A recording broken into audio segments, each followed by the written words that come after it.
Mais là, bon, du trèfle dedans, ça lui ferait du bien quand même. Ah ben, il n'y a pas de trèfle du tout dedans. Hein. Et puis ça va...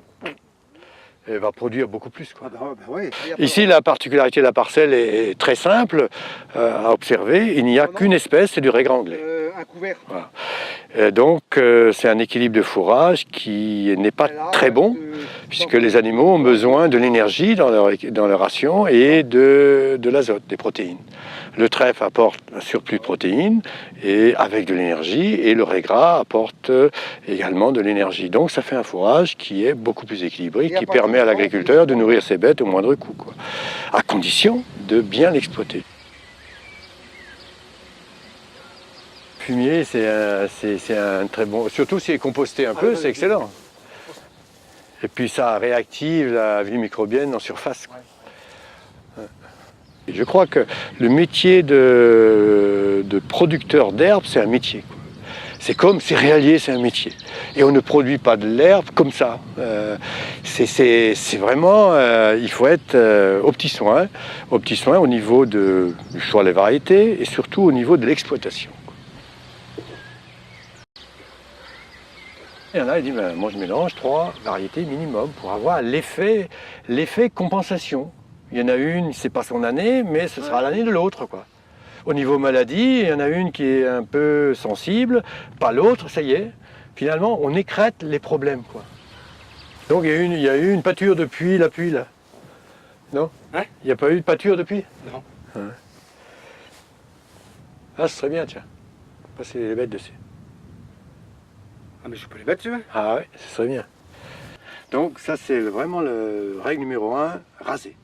Raser et exporter, c'est-à-dire ne pas couper et laisser au sol. Parce que ça va gêner finalement la descente de la graine jusqu'à la terre. Règle numéro 2, il faut, lorsqu'on fait du sursemis avec un semoir spécial, il faut se débrouiller de faire descendre la graine jusqu'au sol. Donc là, il y aura une rainure qui va descendre. Mais une rainure là-dedans est plus difficile à faire qu'une rainure là-dedans. Donc, première chose à faire, mettre les bêtes dessus pour raser tout.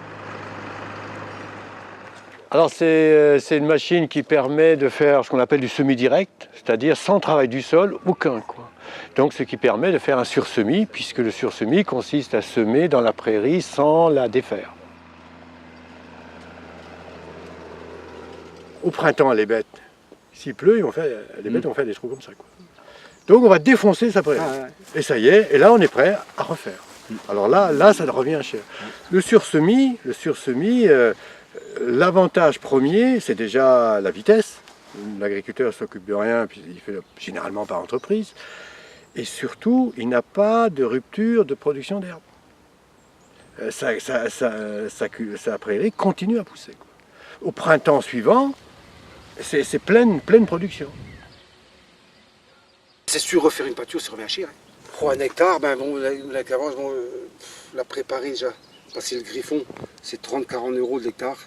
Bon, après la retourner, c'est 50-60 €. Bon, après la semer, c'est encore 50-60 €. Hein. Ça va vite, hein. Plus le prix des graines. Et puis il y a l'autre avantage environnemental. Il n'y a pas que l'économie, hein. Dans ce bas monde, il y a aussi éviter quand même de relarguer dans les milieux ce qu'il ne faut pas. Le fait de ne pas labourer, on n'oxygène pas autant le sol, donc il n'y aura pas autant de minéralisation. Donc le carbone sera stocké dans le sol au lieu d'être transformé en minéraux et en gaz carbonique. Voilà.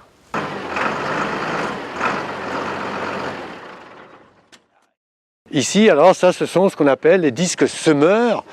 On pourrait appeler cela les disques ouvreurs. Les disques semeurs, donc c'est un système à double disque et la graine tombe juste derrière. Donc là aussi, c'est réglable en profondeur. Par exemple, lorsqu'il y a du trèfle, il ne faut surtout pas dépasser le centimètre, quoi.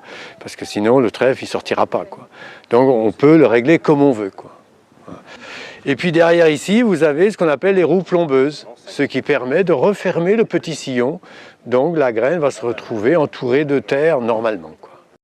Donc là, ça coupe la pelouse, ce qui fait qu'on a les graines là, on les voit là, quoi. Ah, ça c'est la petite tranchée là. Et c'est un semoir avec lequel on peut aller relativement vite, jusqu'à peu près 14 à l'heure, 15 à l'heure. Ce qui permet, vu la largeur, de semer facilement 2 hectares à l'heure.